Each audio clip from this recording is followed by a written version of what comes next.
Bismillahirrahmanirrahim. Assalamualaikum warahmatullahi wabarakatuh. Siswa-siswi MAN 1 Jemberana dan pemirsa di rumah yang dirahmati oleh Allah Subhanahu wa taala.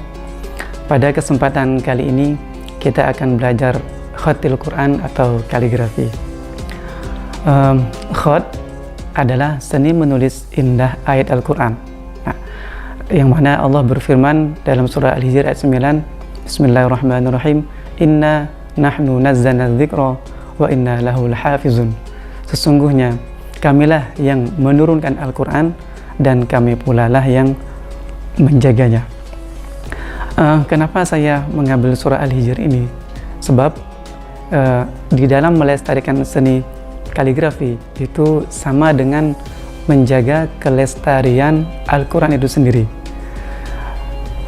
Karena Al-Quran adalah sebagai mukjizat dari Allah Subhanahu wa taala. Dengan membiasakan diri menulis wahyu Allah, maka secara tidak langsung itu akan tertanam nilai-nilai Al-Quran dalam jiwa khattat atau penulis itu sendiri, yang tentunya nanti akan berpengaruh dalam kehidupan sehari-hari. Perlu diketahui bahwa jenis khat ini yang akan kita nantinya pelajari, atau jenis khat yang dikenal itu ada 7. Yang pertama yakni khat naskhi, kemudian yang kedua khat sulus, yang ketiga khat rik'ah, kemudian khat diwani, diwani jali, khat farisi, dan khat kufi.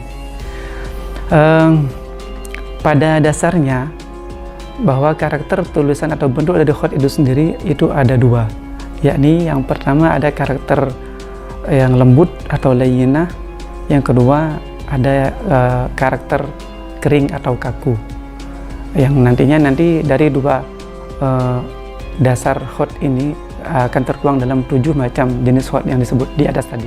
Oke. Kali ini kita akan mempelajari khat naskhi. Mungkin sebelumnya sedikit saya jelaskan dan perlu diketahui dalam menulis kaligrafi itu ada beberapa media yang perlu diketahui.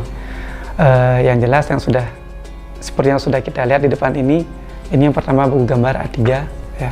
Ini saya menggunakan A3 dan biasanya di dalam lomba itu menyesuaikan besarnya. Kemudian ini ada penggaris, saya menggunakan yang pendek saja karena sesuai dengan buku gambarnya ya, kecil. Kemudian yang berikutnya ada handam. Nah, untuk handam ini salah satu alat menulis untuk kaligrafi. Kenapa digunakan handam? Karena kaligrafi itu karakternya itu adalah ketegasannya tuh dia akan terbentuk nanti, akan terlihat nanti ketika penanya ini ya, ujung penanya ini, pecahan penanya ini. Selain handam juga bisa, yaitu bisa menggunakan bambu. Nah, cuman kenapa handam? Karena handam di sini dia fungsinya nanti dia akan menyimpan tinta, sehingga ketika kita mengambil tinta dia akan tersimpan, lalu ketika menggores dia agak sedikit lama keringnya ya. Nah, sehingga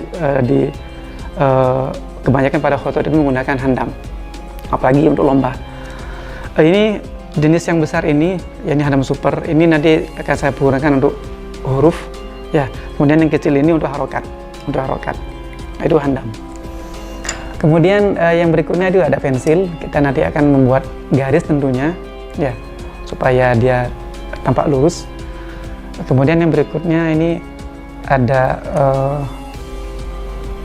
pen kaligrafi. Nah, ini langsung tinta ya, langsung kalau dibuka ini ujungnya langsung ya terbentuk kayak handam tadi. Ini khusus. Ini biasanya untuk menulis di atas kertas. Nah, kemudian yang berikutnya saya menggunakan stabilo ini. Saya menggunakan stabilo ini karena memang dalam latihan atau sebelum menulis, apalagi untuk pemula itu sangat memerlukan ini. Karena ini untuk pemanasan ya. Karena nanti tentu akan saya jelaskan terlebih dahulu sebelum kita menulis. Kemudian yang berikutnya ada cutter ya. Ini untuk membentuk ujung pena dari handam itu sendiri atau bambu ya. sesuai dengan apa yang kita inginkan. Kemudian yang berikutnya ini penghapus jelas. Kemudian tinta. Nah, untuk tinta ini ada dua, saya menggunakannya Parker sama tinta Cina. Ini tinta ini ada perbedaannya. Kalau Parker itu dia hitamnya agak kurang, cuman dari segi kecairannya dia bagus. Ya. Kemudian untuk tinta Cina ini hitamnya sangat hitam sekali, bagus. Jadi ketika sekali gores itu dia sudah langsung hitam. Nah, jadi nanti ini saya padukan, cuman ini agak sedikit kental ya, sehingga nanti saya campur untuk penggunaannya, untuk penggunaan tinta itu sendiri. Mungkin untuk dari segi sarana itu yang dapat saya sampaikan sedikit. Kemudian berikutnya langsung saja kita ke poin untuk belajar menulis khat nasihi itu sendiri. Nah, oke. Langsung saja kita mulai untuk menulis khat nasihi. Namun sebelum itu, seperti penjelasan saya di awal, ini perlu kita pemanasan terlebih dahulu, sehingga pena ini, stabilo ini saya pegang sebagai awalan. Dan ini sangat penting bagi pemula, ya. Nah, seperti di awal tadi bahwa sifat karakter tulisan itu ada dua, yakni ada yang keras atau kaku, seperti titik ini. Nah, seperti titik ini. Jadi usahakan sebelum kita mulai, biasakan untuk membuat bagi pemula khususnya, nah titik ya terlebih dahulu. Jadi supaya kita kenal bahwa ini ada karakter dari tulisan yang kaku itu sendiri. Ini. Kemudian yang kedua, yang lembut, kita mencoba membuat lingkaran tentunya. Tentu harus sesuai dengan apa yang ada pada ujung pena. Sehingga ketika kita membuat seperti ini, lingkaran akan terbentuk ya, dengan bentuk yang seperti ini. Ya. Jadi sesuai dengan karakter dari penanya. Jadi tipisnya dia berada di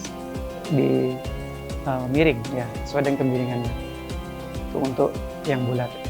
Kalau yang kaku juga tadi ada pada huruf alif, atau kalau kita bikin tangga, nah dengan kemiringan yang sekian, ketika membentuk garis horizontal tentu kecilnya sekian, ketika vertikal tentu besarnya sekian, kalau horizontal dia tebalnya sekian.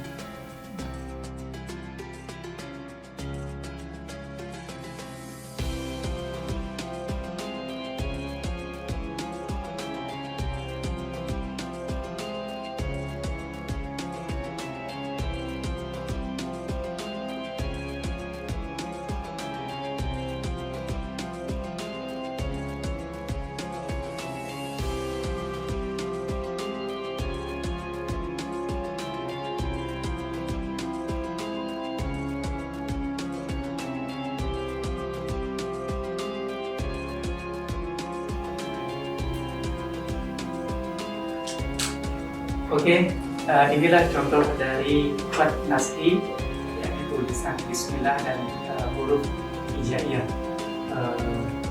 Mudah-mudahan yang sedikit ini bermanfaat dan silakan bisa dicoba di rumah. Sekian dari saya, kurang lebihnya mohon maaf. Assalamualaikum warahmatullahi wabarakatuh.